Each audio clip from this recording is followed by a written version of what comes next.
Ada skenario yang mengatakan bahwa bisnis di Indonesia kalau tidak berat adalah berat sekali.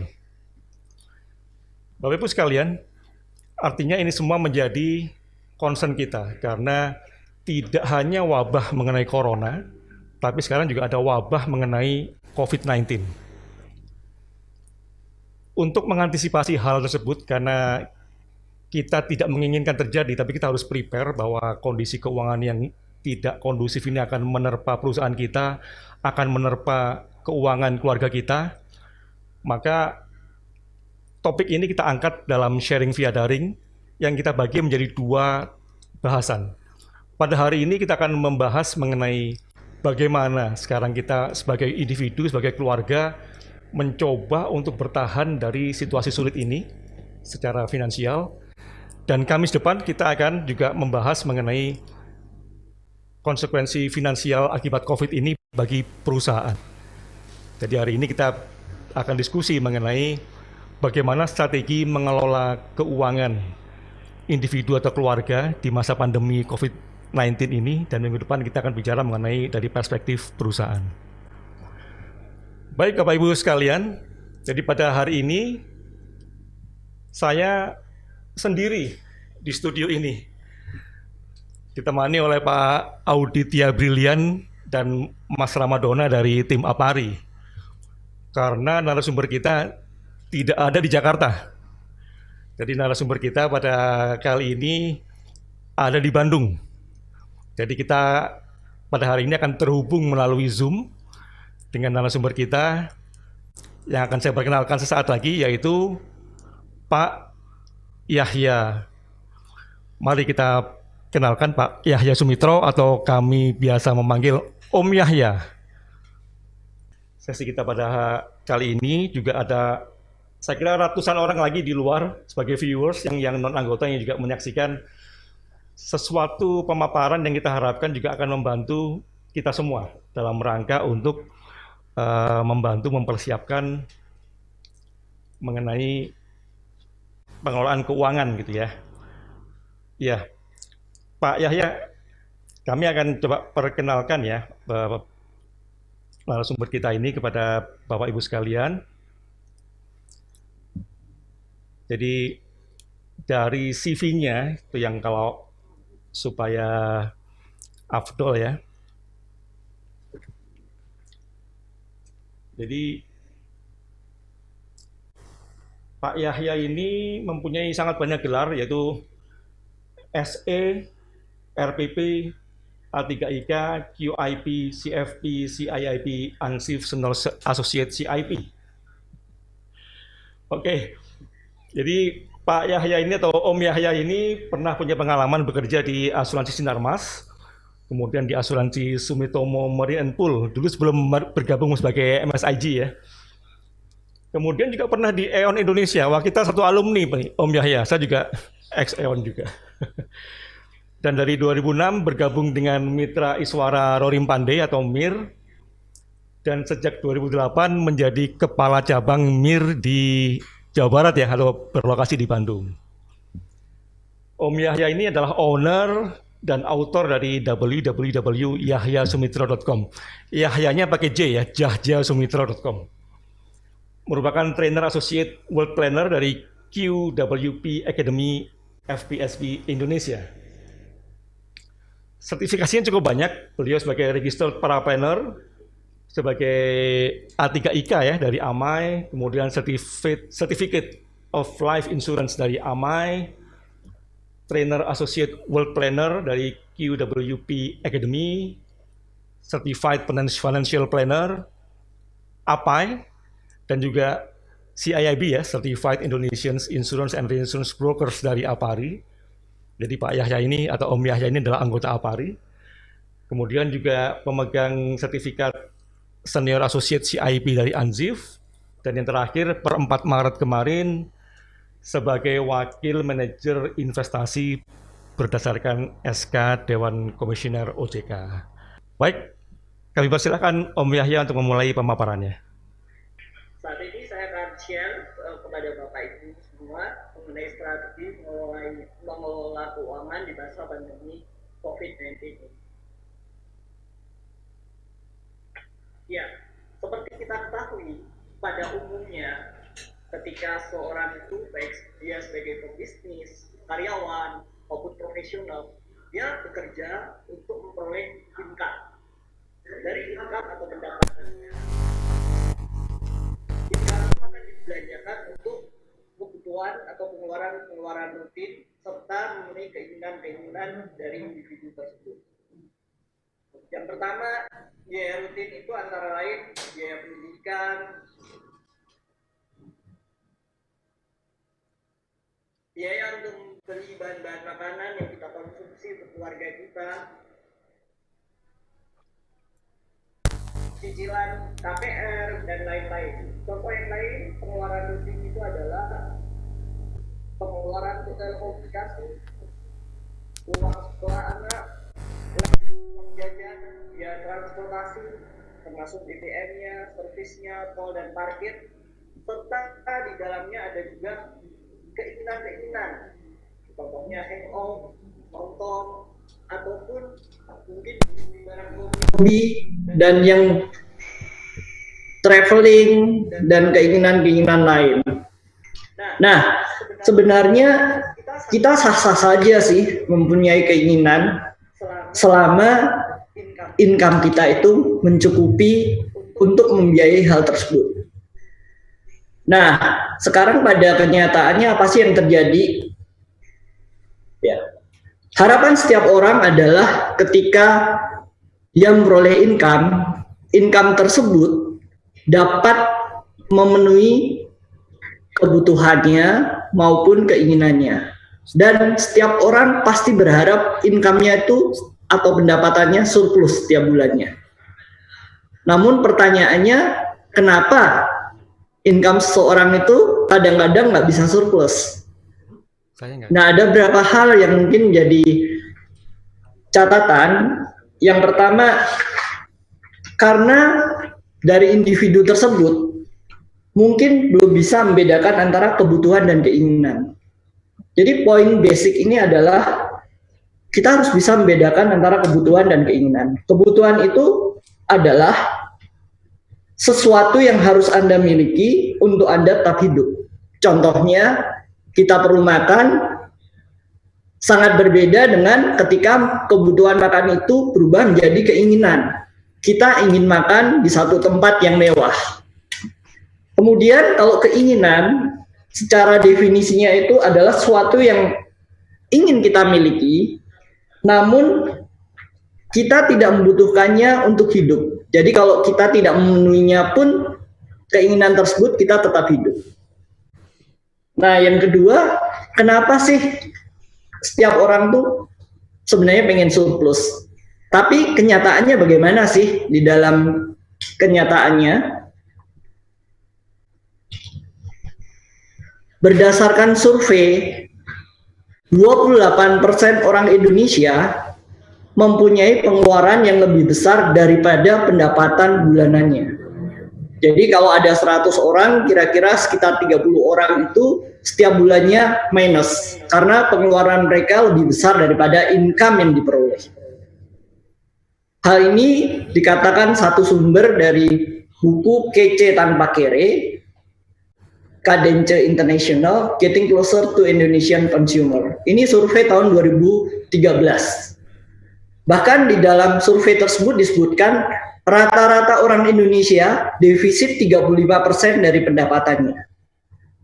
Jadi kalau seorang mempunyai income 1 juta, pengeluaran mereka setiap bulannya 1,3. 350 ribunya dari mana? 350 ribu itu mereka dapatkan dari hutang konsumtif. Itu menurut survei rata-rata orang Indonesia. Saya berharap teman-teman di APARI ini bukan termasuk yang 28% orang-orang tersebut. Saya berharap kita semua adalah orang-orang yang termasuk dalam 72% yang surplus di dalam pendapatannya setiap bulan. Ya, Om Yahya mau tanya ya. Nah, bagaimana sih upaya atau strategi kita supaya kita ini tetap surplus? Yang pertama, kita itu perlu membuat satu budget dan pengeluaran. Mengapa kita perlu membuat satu budget? Nah, kalau sekarang ini sangat memudahkan ya, karena di era sekarang banyak sekali tools yang bisa dipakai. Kalau dahulu orang tuh hanya memakai Excel, kemudian mungkin buat generasi kolonial mereka pakai amplop. Jadi kalau pakai Excel, simpelnya mereka mencatat budgetnya, kemudian setiap ada pengeluaran mereka catat. Kemudian kalau untuk cara amplop yang dipakai oleh kolonial, generasi kolonial, misalnya nenek-nenek yang zaman dahulu, mereka biasanya udah mempunyai budget yang ditaruh di amplop, masing-masing ditulis kebutuhan belanja, bayar listrik, dan lain-lain. Kalau ketika amplop itu isinya sudah habis, artinya budgetnya sudah habis. Kemudian dia gunakan amplop itu dari bulan ke bulan untuk manage budgetnya. Nah, untuk sekarang saat-saat ini kita sudah banyak dimudahkan ya dengan adanya fasilitas di Android maupun iOS. Di situ banyak sekali aplikasi-aplikasi keuangan yang kita bisa pergunakan. Nah, mengapa sih kita penting membuat satu anggaran? Anggaran itu penting kita buat untuk menjadi panduan agar pengeluaran kita tidak melebihi pendapatan. Jadi pertama dari anggaran itu kita tahu berapa pendapatan kita, kemudian kita tahu apa saja kebutuhan kita, bagaimana spendingnya. Kemudian kita bisa memonitor beberapa kebutuhan rutin dan pemenuhannya. Dengan anggaran juga kita bisa merencanakan perencanaan dana darurat P3K. Perencanaan artinya pertolongan pertama pada keuangan dalam bentuk tabungan yang besarnya adalah minimal 3 sampai 6 kali biaya hidup dalam situasi yang normal untuk setiap keluarganya. Idealnya setiap keluarga itu punya, untuk setiap anggota keluarga adalah tiga kali. Jadi kalau ada suami istri dengan 2 orang anak, idealnya mereka punya emergency fund atau dana darurat ini 12 kali. Selain itu, budget ini diperlukan juga untuk mempersiapkan tujuan keuangan jangka panjang dan investasi. Nah, apa sih gunanya kalau kita punya budget? Bukan berarti masalah itu sudah selesai. Karena budget itu hanya sebagai data kita untuk mengetahui sumber masalah, supaya masalah itu dapat dideteksi dan kemudian kita menemukan solusinya. Namun, budgeting tidak menggantikan tindakan untuk komitmen terhadap anggaran yang sudah dibuat. Kemudian setelah kita membiasakan membuat budget, biasanya kita ini melakukan evaluasi. Dengan evaluasi itu kita bisa tahu ya, kalau pada saat kita membuat budget, yang pertama, satu, kita tahu berapa pengeluaran sebulan dan tahu apakah pengeluaran kita lebih kecil, sama, atau lebih besar dari pendapatannya. Kalau pengeluaran kita sama, artinya kita hidup untuk hari ini. Artinya kita tidak mempunyai reserve untuk tujuan masa depan kita. Terus kalau pengeluaran kita lebih besar dari pendapatannya, artinya kita mempunyai hutang. Ada masalah baru, di situ kita punya hutang. Yang kedua, dengan adanya evaluasi, kita bisa mengetahui mana kegiatan lifestyle yang paling boros, dan yang lebih penting lagi, yang boros namun tidak penting. Yang ketiga, kita bisa tahu pengeluaran yang kelihatannya kecil, seperti misalnya ngopi di kafe, ternyata jika diakumulasikan dalam 1 bulan, jumlahnya akan menjadi jumlah yang cukup besar. Pengeluaran itu merupakan refleksi dari gaya hidup Bapak Ibu semua. Jika ingin mengubah pola pengeluaran, berarti kita harus merubah gaya hidup kita. Nah, seringkali teman-teman itu bertanya ya, gimana sih income allocation-nya atau bagaimana cara kita mengalokasi pendapatan kita? Ini bukan merupakan satu hal yang mutlak, tapi ini bisa dipakai sebagai panduan atau referensi karena di beberapa perencana keuangan juga menggunakan hal seperti ini. Yang pertama, kalau seseorang itu tanpa hutang, dia bisa membudgetkan untuk kebutuhan rutin adalah 50% dari income-nya. Kemudian untuk proteksi, artinya kita membeli asuransi jiwa, asuransi kesehatan, asuransi properti, asuransi kendaraan buat kendaraan kita pribadi itu 10%, kemudian berbagi itu 2,5 sampai 10%. Kemudian yang terpenting adalah adanya investasi dan tabungan. Artinya tabungan artinya adalah tujuan keuangan jangka pendek dan tujuan jangka menengah dan jangka panjang sebesar 30%. Selalu yang menjadi prioritas adalah kebutuhan, bukan keinginan. Dan yang terpenting adalah bagaimana kita mengelola lifestyle kita. Lifestyle kita itu ditunjukkan dari jumlah pengeluaran rutin kita itu sebenarnya. Nah, bagaimana dengan teman-teman yang mungkin mempunyai hutang? Untuk yang punya hutang, secara garis besarnya income allocation-nya kita bisa bagi sebagai berikut ya. Yang pertama, pengeluaran rutin itu adalah 40%. Ini tadi ya, biaya-biaya untuk listrik, biaya untuk bahan baku makanan, biaya untuk anak sekolah, biaya transportasi. Dan satu hal yang menjadi perhatian buat kita semua adalah usahakan jumlah hutang tidak melebihi 30% dari porsi pendapatan kita. Dan poin yang kedua yang kita perlu perhatikan adalah walaupun kita berhutang, usahakan kita tetap mempunyai tabungan dan investasi at least 10%. Selain itu, proteksi tetap kita harus punya, karena dengan adanya hutang, kalau kita tidak punya proteksi, tentunya apabila terjadi sesuatu dengan kendaraan kita, rumah kita, itu akan sangat mempengaruhi cash flow kita. Kemudian kita tetap punya porsi untuk berbagi. Nah, sampai di sini dulu kita akan jeda. Saya akan kembalikan ke Pak Bambang yang akan memberikan beberapa pengumuman. Iya, baik, terima kasih Pak atau Om Yahya ya.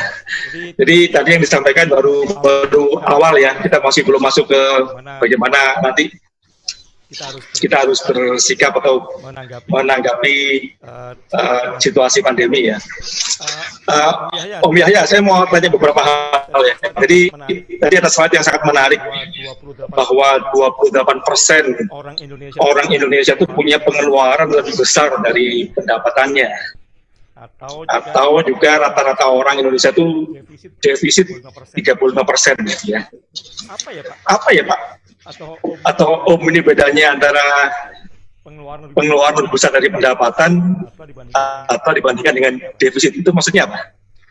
Jadi begini Pak, sebenarnya ya pengertian, jadi begini, kalau punya pengeluaran yang lebih besar dari pendapatannya, nih secara penjelasannya begini. Jadi seseorang itu punya pendapatan misalnya 10 juta. Nah, kalau angka di atas 28% orang Indonesia punya pengeluaran yang lebih besar daripada pendapatan bulanan, itu bicara statistik dari setiap 100 orang ada 28 orang yang mereka defisit setiap bulannya. Nah, defisitnya itu kan macam-macam. Ada yang cuma 5%, 10%, 20%. Nah, di slide tadi disebutkan bahkan rata-rata defisitnya tuh 35% dari income-nya. Itu kira-kira penjelasannya, Pak Om. Nah, itu yang di belakang angka 28% dan 35% itu, Pak. Itu lebih karena needs atau karena wants. Nah, dari penelitian itu disebutkan mereka hutang atau mereka istilahnya tekor, sebagian besar itu disebabkan oleh lifestyle-nya yang tidak terkontrol. Sehingga lifestyle yang tidak terkontrol menimbulkan hutang yang baru. Karena begini, dari survei itu dinyatakan ya bahwa sebenarnya income itu bukan menjadi faktor yang mutlak membuat seseorang defisit, tetapi gaya hidupnya itu yang membuat dia defisit. Jadi ada satu pepatah yang menyatakan sekecil apapun uangnya akan cukup bila digunakan untuk hidup. Namun sebanyak apapun uangnya tak akan pernah cukup untuk memenuhi gaya hidup. Oke. Baik, Om Yahya, kita pause bentar ya untuk sebelum kita ke bagian yang lebih menarik lagi. Bapak Ibu sekalian, saya ingin memanfaatkan waktu sesaat ini untuk memberikan beberapa informasi terkait dengan APARI. Yang pertama, mengucapkan terima kasih atas donasi yang telah dikumpulkan melalui APARI, sehingga pada hari Minggu yang lalu kami sudah menyalurkan donasi Bapak Ibu sekalian berupa sembako, yaitu 122 paket sembako senilai 20 juta rupiah kepada para pekerja informal dan kaum rentan miskin yang ada di sekitar sekretariat APARI. Kami masih menerima donasi-donasi yang masuk hingga hari ini. Kami masih akan memelihara amanah itu. Kami akan simpan, nanti akan kami pergunakan juga untuk membantu bagi mereka yang membutuhkan. Sekali lagi terima kasih atas kepercayaan yang diberikan kepada APARI. Yang kedua, bahwa sekitar 2 minggu lagi kita akan masuk ke bulan puasa Ramadan ya. Kita tetap akan mencoba memberikan sharing via daring ini berjalan seperti biasa di bulan puasa, namun nanti waktunya akan kita ajukan ya menjadi jam 2 siang sampai jam 3 siang, sehingga tidak mengganggu ibadah bagi para Bapak Ibu yang menjalankan puasa Ramadan untuk tetap bisa mengikuti sharing via daring. Berikutnya juga kami membuka kesempatan bagi Bapak Ibu yang ingin berbagi di dalam sesi sharing via daring ini. Silakan, kami persilakan, kami membuka pintu seluas-luasnya karena kami yakin bahwa anggota APARI ini banyak para ahli-ahli pialang asuransi yang juga ternyata punya talent-talent tertentu nih, yang spesialisasi, misalkan pada hari ini spesialisasi di bidang financial planner atau di bidang insurtech atau yang lain-lain. Jadi silakan, kami siap untuk membantu menjembatani agar terjadi proses transformasi knowledge antara anggota maupun masyarakat lebih luas. Silakan menghubungi kami atau sekretariat APARI. Kemudian menginformasikan juga bahwa pada tanggal 5 Mei mendatang kita akan melaksanakan kegiatan seminar.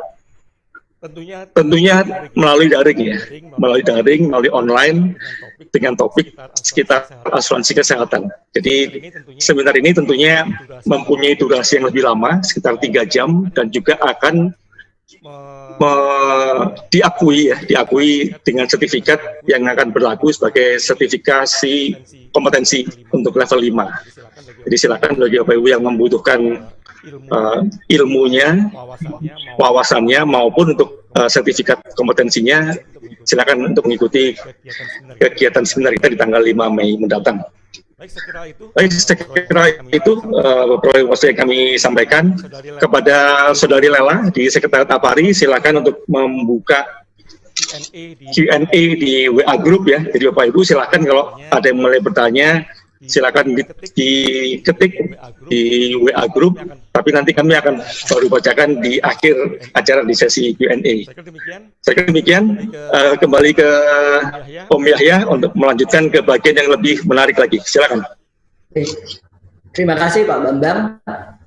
Saya akan coba lanjutkan ya.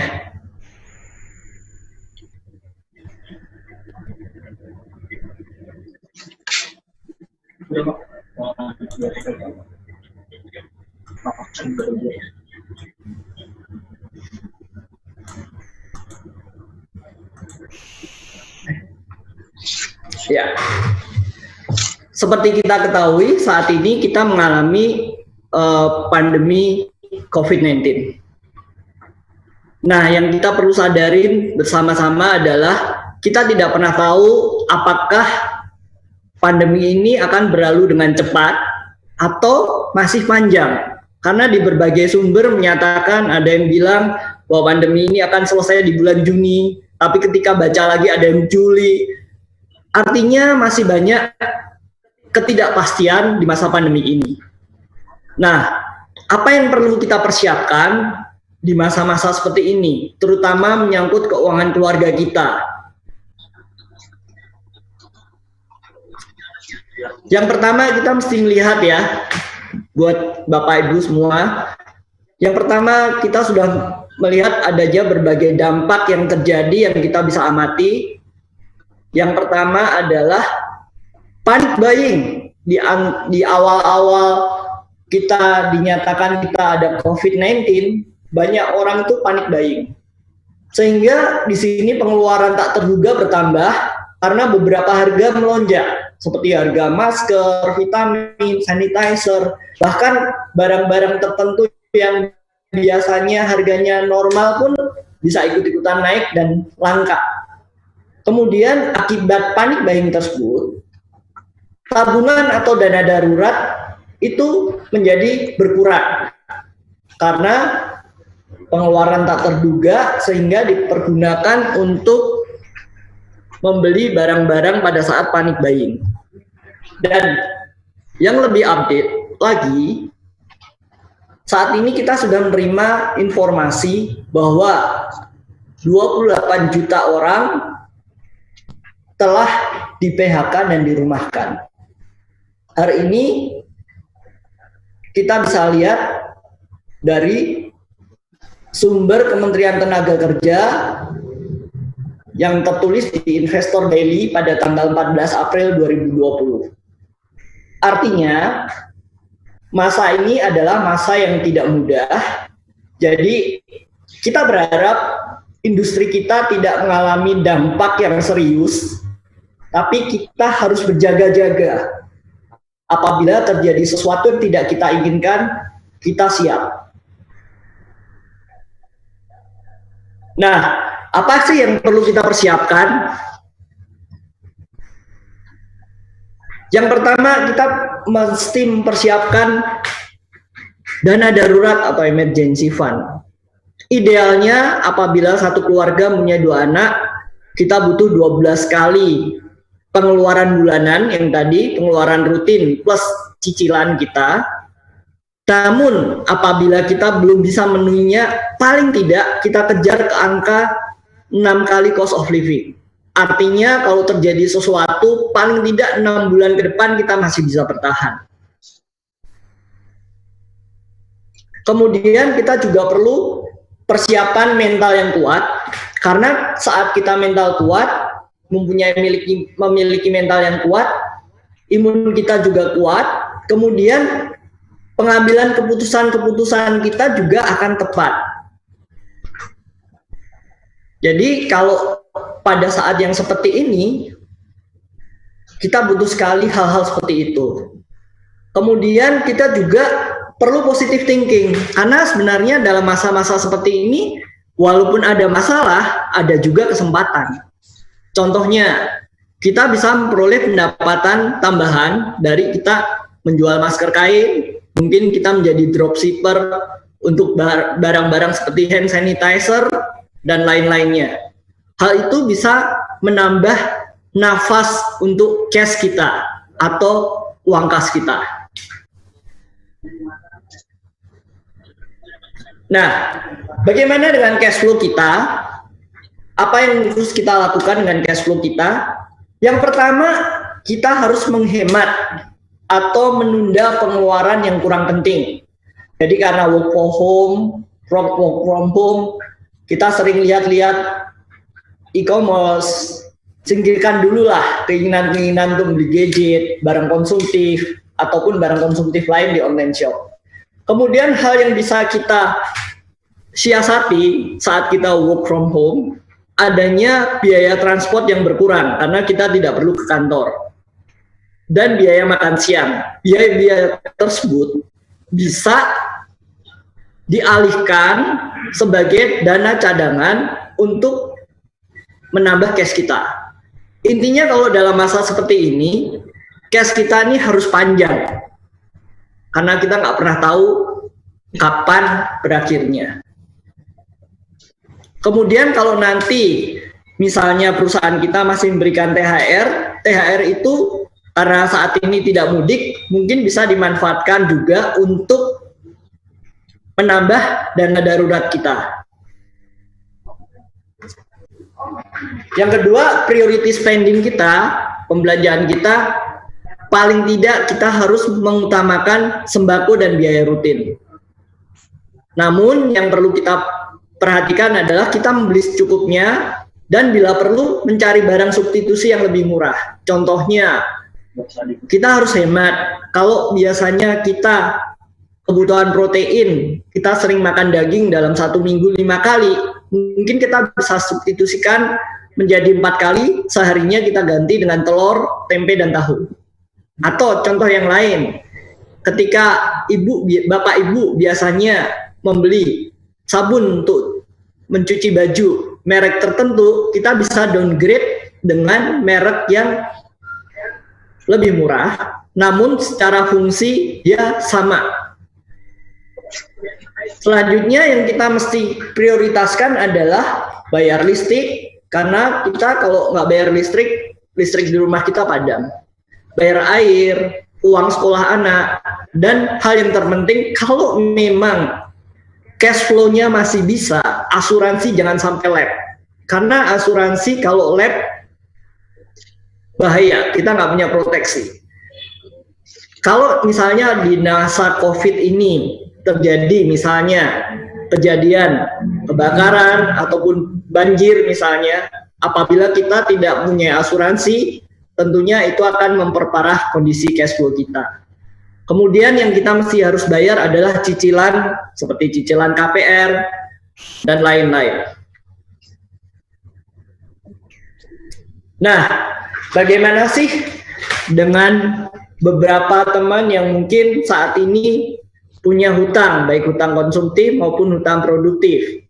Kalau hutang konsumtif tapi yang masih memberikan impact positif seperti KPR, kita bisa minta tenornya diperpanjang.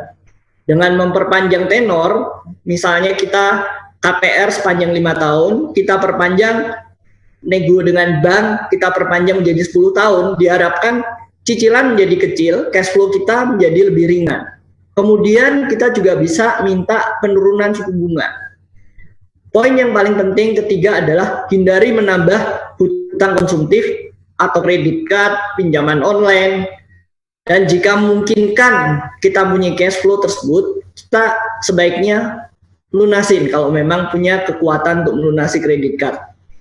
Karena kredit card dan pinjaman online yang sifatnya konsumtif ini biasanya bunganya tinggi dan memberatkan cash flow kita.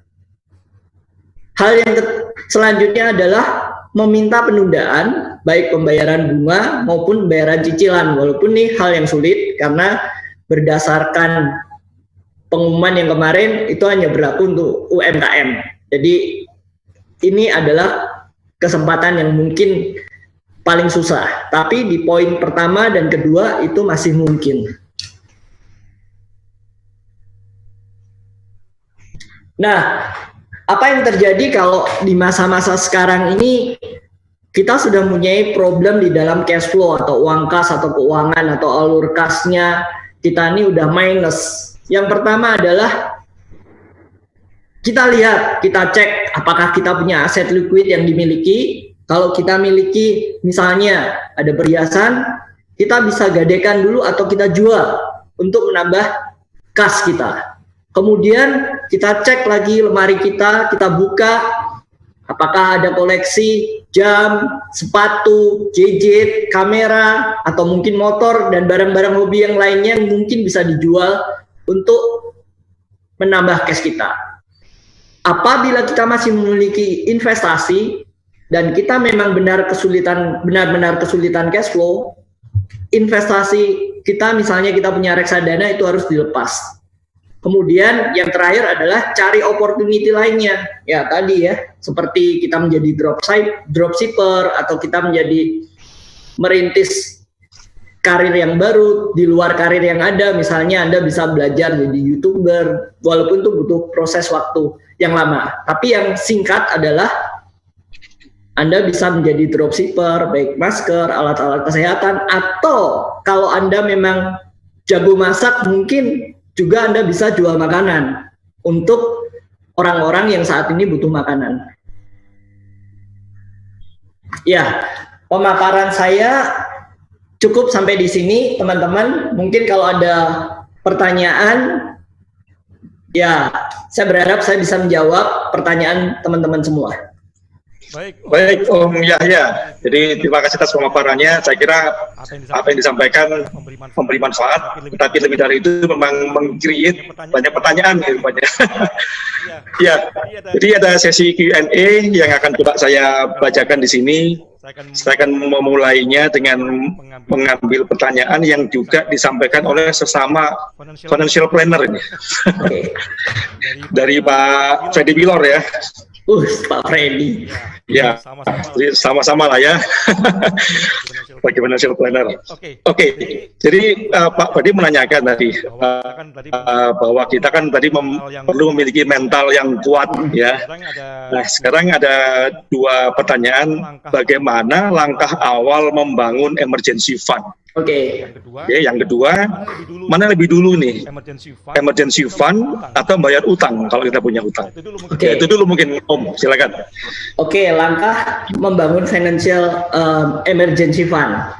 Pertanyaannya, kalau saat ini memang nggak punya dana idle, biasanya kalau dalam kondisi normal, saya melakukan waktu itu dengan cara begini. Saya setiap hari menyisihkan selembar uang. Jadi artinya saya komitmen, terserah misalnya mau 5.000, mau 10.000, saya sisihkan.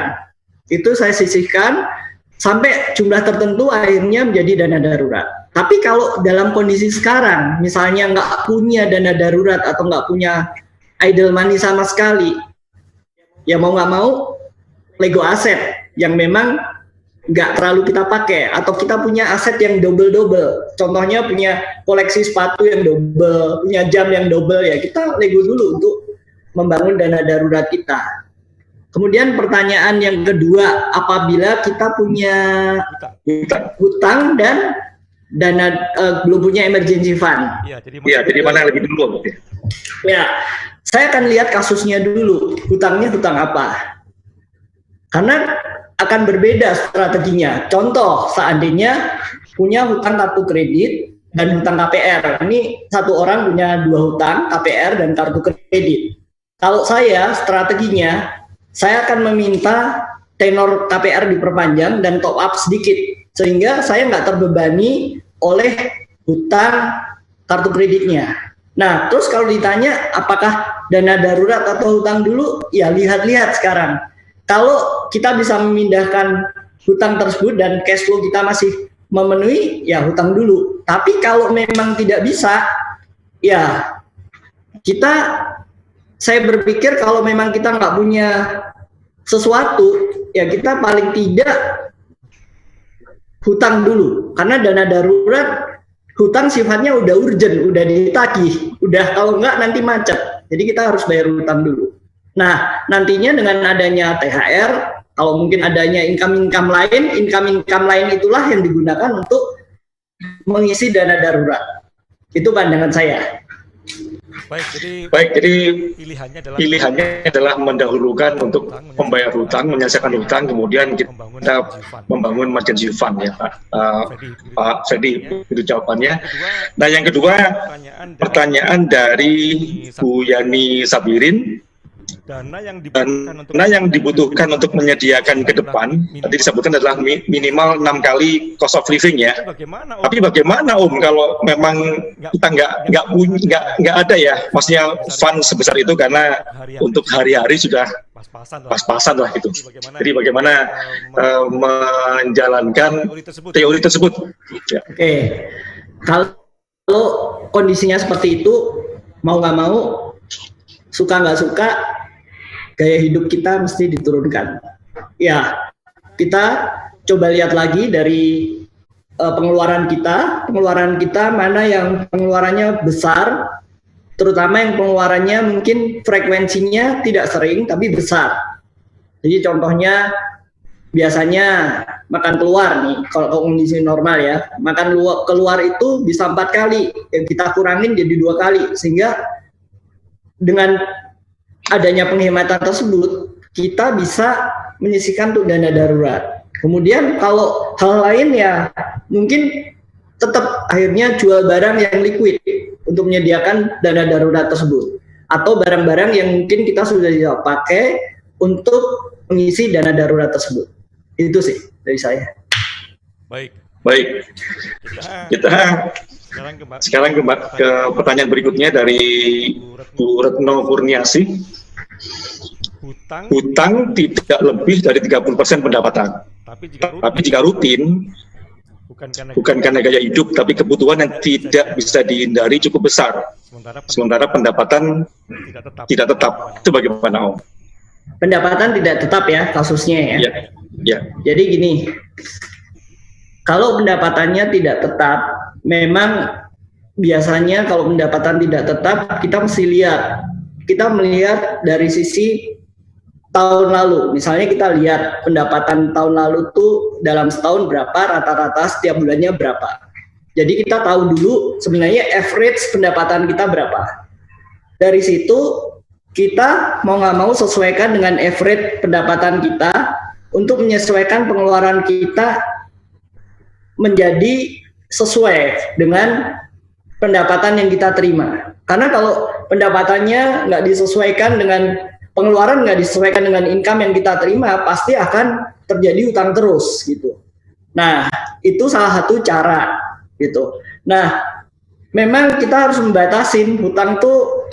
Kalau kita boleh berhutang selama kita memang ada uang yang cukup untuk membayarnya. Kalau kita nggak ada uang untuk cukup membayarnya, sebaiknya suka mau nggak mau, suka tidak suka, kita harus hindari hutang tersebut. Tetapi yang kita kontrol adalah gaya hidup kita. Karena gaya hidup kita, pengeluaran kita itulah yang bisa kita kontrol. Gitu. Oke. Jadi mengontrol gaya hidup kuncinya ya. Baik. Ya memang tanpa dirasa kita lebih banyak mengeluarkan biaya hanya untuk demi prestis gitu ya. Jadi yang di situasi yang sulit ini kita memang harus membiasakan diri untuk mencoba mengurangi gaya hidup kita, yang artinya juga meminimalisasi biaya kehidupan kita. Ya. Om Yahya berikutnya dari Pak Iwan ya. Jadi Pak Iwan menanyakan mengenai berapa besar ideal tabungan, khususnya tabungan pensiun yang harus disimpan. Nah, kalau tabungan pensiun yang disimpan, kita mesti harus hitung tuh. Jadi sebenarnya kalau mau secara teknis kita harus hitung sekarang pendapatan kita berapa, kemudian nanti pensiunnya kita berapa lama, ke depan tuh pensiun berapa tahun lagi. Dari situ kita harus hitung pada saat pensiun seharusnya pengeluaran kita kalau anaknya sudah lulus sekolah, inflasinya. Jadi dari situ kita akan tahu kira-kira pada saat pensiun nanti dibutuhkan dana itu berapa besar yang dikaitkan dengan usia harapan hidupnya. Misalnya pensiun di 55, dia kan harapan hidupnya misalnya 70 tahun. Nah, kita harus hitung tuh biaya-biaya itu. Nah, dari situ akhirnya kita bisa sisihkan jangka waktu berapa tahun. Kalau sekarang misalnya masih umurnya adalah 40 tahun, artinya dia masih punya 15 tahun. Ya, selama 15 tahun itu disisihkan untuk dana pensiunnya. Karena kalau mengandalkan dari uang pesangon maupun DPLK nggak akan cukup, karena jumlahnya hanya maksimal 32,4 kali gaji, which is itu hanya sekitar hampir 3 tahun income kita. Oke Om, jadi artinya tidak langsung bisa dijawab secara straightforward karena sangat tergantung dengan umur, usia pensiun, berapa juga nilai gaji dan seterusnya ya. Jadi akan sangat kasuistis, tapi artinya ada pertimbangan-pertimbangan tadi ya, bagaimana sisa usia produktif kita dipergunakan untuk menabung untuk kehidupan di saat pensiun gitu ya. Nah, berikutnya pertanyaan dari senior kita nih, Pak Haddad Rauf. Tadi disampaikan mengenai defisit itu karena biaya lebih besar dari pendapatan. Ini mohon dijelaskan detail dari unsur-unsur pendapatan. Apakah juga termasuk pendapatan lain-lain dari seseorang? Betul, pendapatan itu kalau kita karyawan saja pasti dari gaji aja. Tapi kalau karyawan dia punya rumah atau punya apartemen yang disewakan, artinya dia punya income dari pendapatan sewa. Jadi pendapatan sewa termasuk. Atau kedua, kalau dia berinvestasi di dalam saham misalnya, investasi saham, dia punya dividen. Dividen itu pun juga merupakan pendapatan buat dia. Jadi yang dimaksud pendapatan adalah benar-benar total income yang diterima dari seluruh yang aset ataupun pekerjaan atau apapun yang menghasilkan income untuk hidupnya. Baik, jadi intinya meliputi seluruh pendapatan yang dipunyai seseorang ya. Ya. Siap Om. Kita masih punya banyak pertanyaan ini. Berikutnya dari Ibu Happy ya. Ibu Happy menanyakan bahwa dari diagram income salary tadi disebut 40% alokasi biaya rutin ya, termasuk pendidikan. Nah, sekarang kan biaya pendidikan itu mahal, Pak. Jadi bagaimana pengaruh inflasi pada barang kebutuhan rutin dan biaya sekolah? Jadi kira-kira berapa besar sih pengaruhnya ke diagram outcome tadi di atas gitu? Apalagi sekarang dolar sudah naik sampai 17.000 ya. Oke, kalau pengaruh inflasi terhadap inflasi pendidikan memang cukup tinggi. Karena inflasi pendidikan minimal setiap tahun tuh ada yang 10% ya. Karena kalau kita bayar uang sekolah kan naik 10%, naik 10%, naik 10% setiap tahunnya. Nah, kalau bagi saya sebenarnya sekolah itu merupakan kebutuhan yang wajib dipenuhi. Namun, kalau menurut saya secara pribadi, saya akan menyesuaikan seberapa mampu saya membiayai anak saya, sehingga saya akan memilih sekolah yang tepat dari sisi SPP-nya, dari sisi hal-hal lainnya, sehingga saya tidak merasa keberatan atau artinya saya terlalu banyak spending ke sana, sehingga satu titik saya nggak kuat bayar. Kalau saya dari awalnya saya akan putuskan dari situ dulu. Itu Pak. Oke. Saya kira satu saran yang layak ya untuk dipertimbangkan dari Om Yahya ini. Oke Om, kita next question ke Pak Suryanto yang menanyakan bagi masyarakat menengah ke bawah, itu mana yang mesti antara proteksi atau investasi? Masyarakat menengah ke bawah nih kriterianya gimana nih Pak? Ya silakan asumsikan ya. Ya gini deh, saya beranggapan kalau apakah proteksi atau investasi ya. Kalau buat masyarakat yang menengah ke bawah, taruh ketika saya memberikan ya sharing hal ini kepada teman-teman yang upahnya itu gajinya itu di level UMK. Pada saat itu saya menyarankan paling tidak kalau perusahaannya tidak membiayai untuk asuransi, paling tidak mereka punya BPJS. Karena itu merupakan bumper pertama ketika nggak punya apa-apa dia sakit gitu. Nah baru yang pertama sebelum mengarah ke investasi yang jelas yang perlu disiapkan tuh dia punya dana darurat nggak dulu. Jadi yang pertama sebelum berinvestasi itu kita harus punya dana darurat dulu, baru kemudian melangkah ke investasi. Jadi urutannya tuh dana darurat dipenuhin baru investasi. Jadi kalau asuransi kalau sifatnya BPJS saya pikir harus. Tapi kalau investasi ya kita lihat dulu dia udah punya dana darurat atau belum. Proteksi lebih diutamakan ya. Ya, next question ini dari Pak Gede. Pak Gede joke nih Pak. Joke nih Pak. Jadi offline aja ya. Offline aja ya.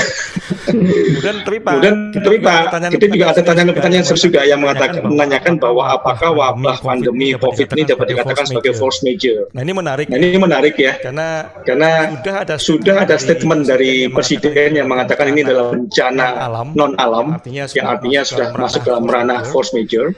Tapi Menko kita, Pak Mahfud MD mengatakan bahwa ini termasuk force major yang bisa juga membatalkan kontrak. Jadi ini mungkin diskusi lain nih Pak di luar. Karena ini tulis sementara mungkin saya sampaikan demikian.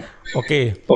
Berikutnya dari Pak Darmawan Said yang menanyakan apakah masyarakat Indonesia yang income-nya di bawah UMK masuk di dalam 28% tadi yang dikatakan defisit, Pak. Jadi begini, kalau dari buku yang saya baca itu justru sebagian yang termasuk defisit itu sebenarnya adalah lebih banyak di kelas menengah. Kalau di kelas mereka biasanya malah angka persentasenya itu kecil. Itu yang saya dapatkan.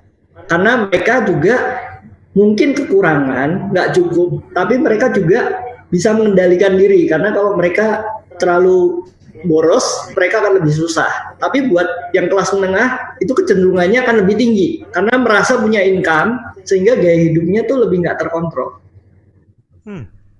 Oke. Menarik. Oke Om, kita next question ya dari Ibu Gita Ningrum sekarang yang menanyakan mengenai investasi apa yang terbaik untuk kondisi saat ini yang nantinya akan bisa bermanfaat jika keuangan kita sedang defisit. Nah, pertanyaannya sekarang sebelum berinvestasi, asumsinya saya berasumsi bahwa ibu tersebut sudah punya dana darurat ya, kemudian punya idle money. Jadi artinya dana daruratnya cukup, kemudian dia punya uang nganggur. Nah, investasi apa? Balik lagi, sekarang kalau investasi, saya akan lihat berapa lama investasi itu akan dilakukan, artinya uangnya akan diambil berapa lama untuk mencapai tujuannya. Jadi tujuan investasinya berapa lama, apakah jangka menengah, jangka pendek, jangka menengah, atau jangka panjang. Kedua, investasi sebelum berinvestasi harus disesuaikan dengan profil risikonya. Jadi kalau memang risikonya moderat, konservatif, atau agresif, baru kita bisa memberikan saran yang tepat. Jadi kalau secara umum kita harus tahu juga risk profile-nya seperti apa. Ini inline dengan pertanyaan dari Bu Irna Nurrohim. Jadi kurang lebih sama dengan tadi tapi di sini ditanyakan mengenai investasi apa yang paling tepat untuk masa COVID ini. Karena kalau tidak tepat nanti akan bisa kolaps justru. Betul. Sekarang kalau masa COVID ini saya berpendapat kalau buat teman-teman yang baru berinvestasi, artinya belum berinvestasi secara rutin, artinya baru akan masuk, menurut saya kita nggak perlu spekulasi, kita masukkan dulu sesuatu yang aman dulu, karena nggak pernah investasi. Tetapi buat teman-teman yang mungkin sudah mengerti, contohnya sudah pernah berinvestasi di saham, kita tahu indeks saham harga saham gabungan hari ini sudah turun cukup jauh. Artinya kalau dia memang cukup mengerti dan cukup belajar, bisa belajar, dia udah belajar, dia tinggal tunggu kapan sinyal balik itu muncul, kita bisa masuk. Tapi kalau buat yang nggak pernah tahu berinvestasi atau belum mulai investasi, saya pikir saat ini ya cari yang aman dulu, seperti ya tabungan atau deposito, atau paling tidak sun atau ori, kembali lagi disesuaikan dengan tujuan investasinya dan jangka waktunya berapa lama. Oke, jadi dari masing-masing. Baik, di sini Bu Girama ya. Bu Girama Maritot. Ini menanyakan, memang di saat-saat sekarang yang sulit ini kan kita memang dihimbau untuk banyak-banyak melakukan donasi ya. Jadi sebenarnya donasi beramal untuk membantu sesama, tapi di sisi lain kita juga diminta untuk memanage pengeluaran. Itu kira-kira bagaimana tipsnya, Om? Ya kalau menurut saya, Anda donasi satu berdasarkan budget yang Anda miliki dan kemampuan yang Anda miliki. Toh donasi itu harus dilakukan dengan ikhlas, dengan kerelaan hati. Artinya kalau donasi, artinya kita justru cenderung melihat hati kita. Jumlah menurut saya nggak terlalu penting. Seberapa kemampuan dan kerelaan itulah yang diberikan. Iya. Oke, jadi tadi tips dari Om Yahya. Nah, sekarang dari Bu Mimi yang menanyakan mengenai menutup hutang dengan hutang. Apakah bisa memperbaiki kondisi keuangan?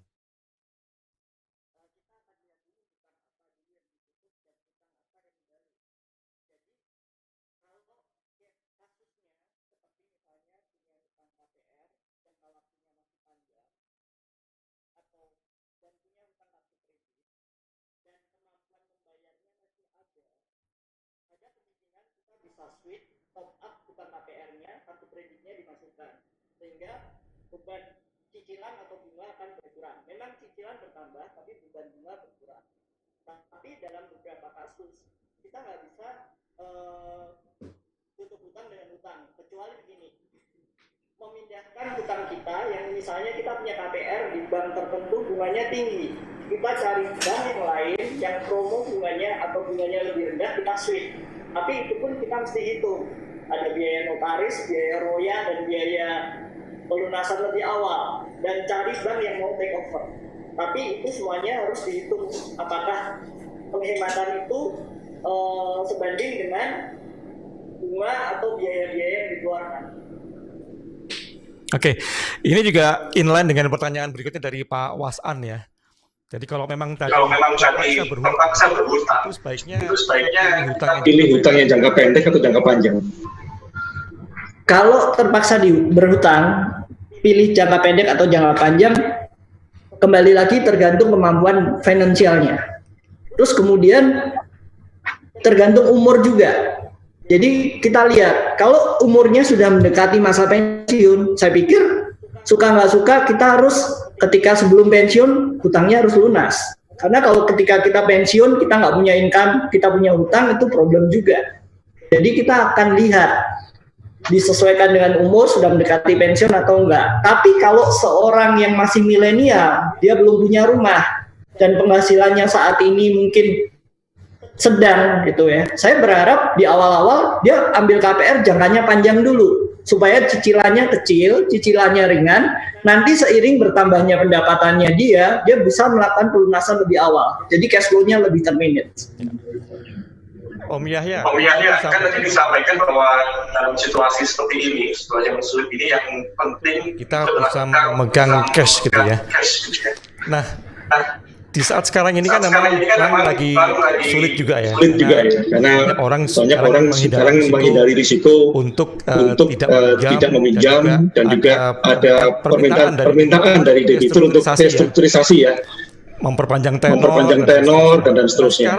Sekarang kalau di saat kita tidak mempunyai pinjaman dari bank, tapi kemudian ada bank yang memberikan penawaran pinjaman cash dengan bunga yang lebih rendah dari yang normal. Ini sebaiknya kita ambil atau enggak? Supaya kita bisa pegang cash. Atau kita tetap menghindari adanya pinjaman. Kalau menurut saya akan lihat saat ini cash flow kita atau keuangan kita memang butuh hutang enggak. Kalau kita nggak butuh hutang, ngapain kita mesti berhutang? Karena menurut saya menambah satu resiko kalau memang nggak ada kebutuhan secara khusus itu. Ya, ini dalam konteks karena kita masih belum mengetahui sampai kapan COVID ini akan terjadi dan akan lebih buruk nanti situasinya, sehingga kita prepare, lebih baik kita pegang cash sekarang nih, just in case suatu terjadi kita sudah ada dana di tangan kita gitu. Nah, pertanyaannya sebenarnya cashnya nih untuk apa gitu? Kalau cashnya hanya untuk dana darurat, menurut saya lebih baik jual aset kita yang diperlukan saja Pak, daripada kita berhutang. Baik, terima kasih. Nah ini juga nyambung juga dengan pertanyaan dengan Pak Adi Nursetyo. Jadi di suatu yang situasi seperti sekarang ini, itu lebih baik kita menyimpan uang cash atau kita menyimpan emas? Kalau Bapak sudah memiliki emas dan sudah membelinya beberapa bulan lalu, tentunya saat ini emasnya lagi gain-gainnya, lagi tinggi-tingginya. Pertanyaannya, pada masa krisis orang memegang safe haven, salah satunya emas. Nah, kalau posisinya seperti itu tergantung Bapak punya kebutuhan atau enggak. Tapi kalau sekarang Bapak belum punya emas, menurut saya lebih baik pegang cash, karena saya nggak pernah tahu emas besok masih naik atau akan turun. Oke. Jadi ini ada pertanyaan juga, emas yang dimaksud ini emas derivatif atau emas toko? Ya, itu kembali lagi kalau dalam konteks investasi, sebaiknya emas itu kita bicara logam mulia. Kalau dalam perencanaan keuangan ya, beda lagi kalau memang kita seperti kita udah mahir di saham ya boleh-boleh aja investasi di emas derivatif. Tapi kalau dalam secara awam kita lebih sarankan emas tuh Antam, logam mulia. Oke. Jadi emas batangan dari Antam ya. Baik Pak, saya coba baca dulu pertanyaan berikutnya. Nah sekarang dari Pak Sony Pasopati, Pak Sony ya. Bila dana darurat sudah ada, tapi karena lama parkir kemudian digeser sementara untuk diinvestasikan, nah itu bagaimana pandangan Bapak mengenai hal itu? Dana daruratnya sudah ada dan asumsi saya dan daruratnya udah cukup panjang ya, 12 bulan atau bahkan dia mungkin nyimpen lebih dari 12 bulan. Nah, kalau sekarang mau diinvestasikan, kembali lagi ke profil risikonya, kemudian tujuan keuangannya apa, dan berapa jangka waktunya. Karena ketika kita berinvestasi, sebenarnya investasi itu hanya motor vehicle atau kendaraan. Tapi yang kita perlu adalah tujuan keuangannya. Karena ketika kita udah tahu tujuan keuangannya, kita tahu kemana kita akan investasi dan berapa lama. Itu yang penting. Oke. Well, sekarang dari Pak Yudi ya. Jadi minta dijelaskan tadi tips untuk penurunan bunga KPR agar disetujui oleh pihak bank.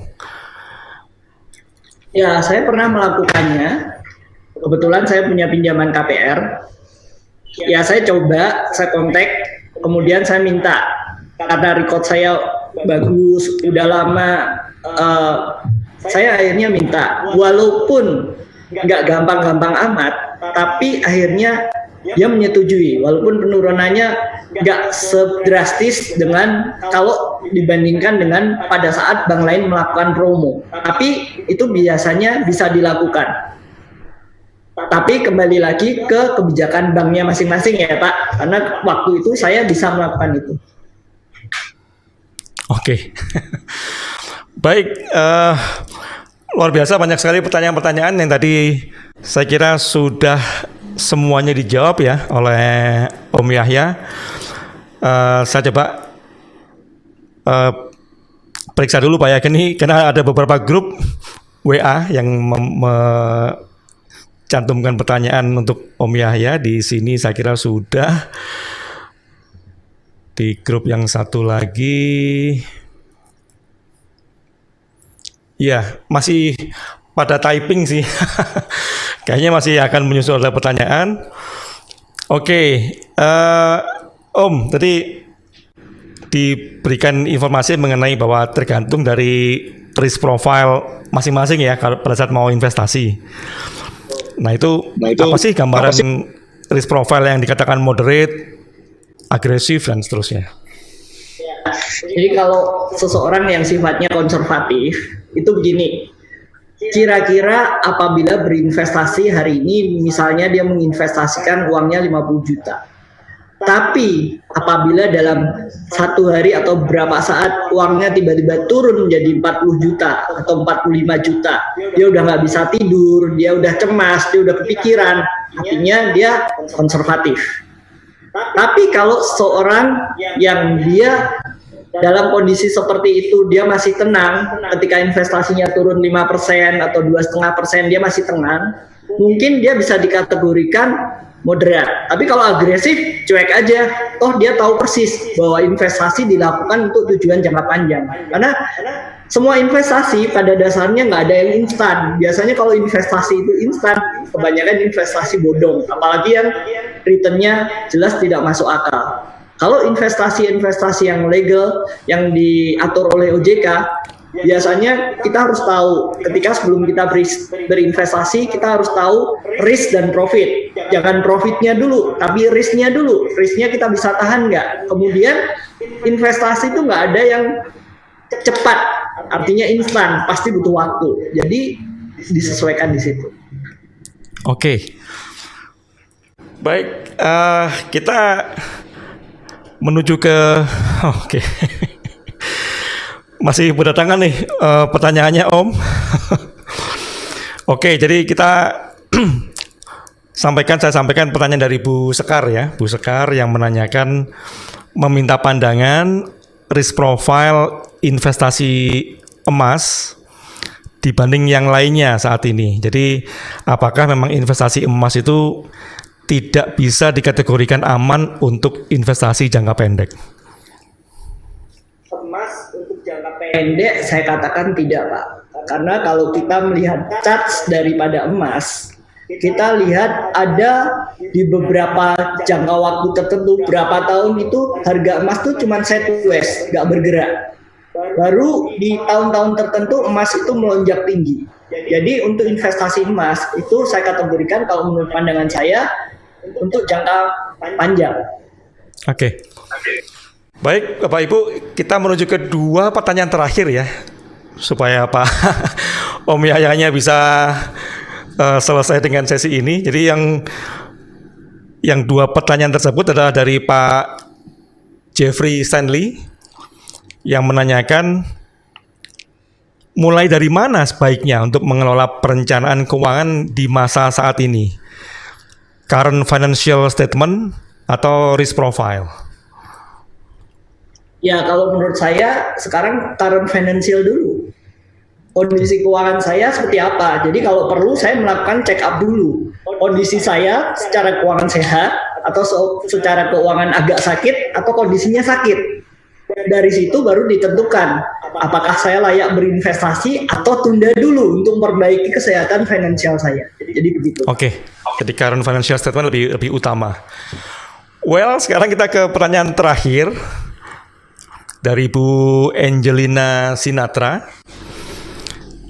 Jika bicara mengenai investasi yang sudah dilakukan sebelum pandemi ini, maka untuk pemenuhan kebutuhan sehari-hari masih dapat terakomodir. Namun, apabila dalam kondisi di tengah-tengah pandemi ini, apa saran yang bijak agar kita tetap dapat berinvestasi? Oke. Kalau kondisinya sudah berinvestasi, artinya saya asumsikan ini investasinya udah jangka waktunya agak lama dan dia dengan memakai sistem dollar cost averaging. Artinya dia mau market naik, mau market turun, dia tetap stay continue berinvestasi. Kalau kondisinya seperti itu, saya pikir dan Ibu nggak punya kesulitan apapun, investasinya bisa dilakukan karena dollar cost averaging-nya udah mereduksi resiko yang ada. Namun kalau bagi orang yang baru masuk, itulah yang perlu kita perhatikan. Posisinya begitu, Om. Oke. Bapak Ibu sekalian, sedianya saya mau mengakhiri sesi ini, tapi ada satu pertanyaan yang dikirimkan oleh teman kita, saudara kita yang ada di Surabaya nih. Jadi saya masih bacakan nih Pak, karena jauh-jauh dari Surabaya. Karena termasuk dari kelompoknya bonek nih Pak. dari Om Patrick di Surabaya menanyakan ke Om Yahya. Jadi oke, kalau begitu apa nih investasi yang tidak berisiko tinggi pada masa pandemi ini? Investasi yang tidak berisiko tinggi pada masa pandemi ya jelas deposito Pak atau tabungan, kan dijamin pemerintah sampai 2M. Oke. Jadi jawabannya itu Om Patrick sudah puas ya dijawab oleh Om Yahya. Bapak Ibu sekalian, saya mohon maaf masih ada pertanyaan yang masuk, tapi karena waktu juga yang sudah melewati, Saya kira kami cukupkan sesi sharing via daring pada hari ini yang sangat menarik ya, banyak sekali pertanyaan. Jadi kami beruntung bisa menghadirkan Om Yahya dari Bandung sharing mengenai perencanaan keuangan. Jadi mudah-mudahan memberikan manfaat. Mudah-mudahan bisa memberikan bekal bagi kita bagaimana kita membantu mengelola keuangan pribadi dan keluarga agar kita bisa bertahan di masa yang sulit ini. Dan jangan lupa di minggu depan kita akan sampai pada bahasan mengenai pengelolaan keuangan untuk perusahaan. Jadi bagaimana kita sebagai pialang memberikan advice kepada klien kita agar tetap survive perusahaan klien kita. Saya kira demikian Bapak Ibu sekalian. Bagi Bapak Ibu yang merasa penerimaan pada hari ini ada sedikit gangguan mengenai suara, jangan khawatir, nanti tim kami akan men-treat sound ini menjadi lebih baik sehingga nanti akan bisa diakses rekamannya dengan kualitas suara yang lebih baik. Terima kasih atas perhatian Bapak Ibu sekalian. Terima kasih atas dukungan dari anggota APARI, dari Ajibers, dari seluruh pemerhati asuransi yang pada hari ini menjadi viewers, dan tentunya bagi narasumber ya, pada Om Yahya, terima kasih banyak atas partisipasinya. Semoga kita semua selalu diberikan kesehatan dan keselamatan dan dijauhkan dari paparan COVID-19. Demikian dari saya, siang-siang naik perahu, cukup sekian, see you.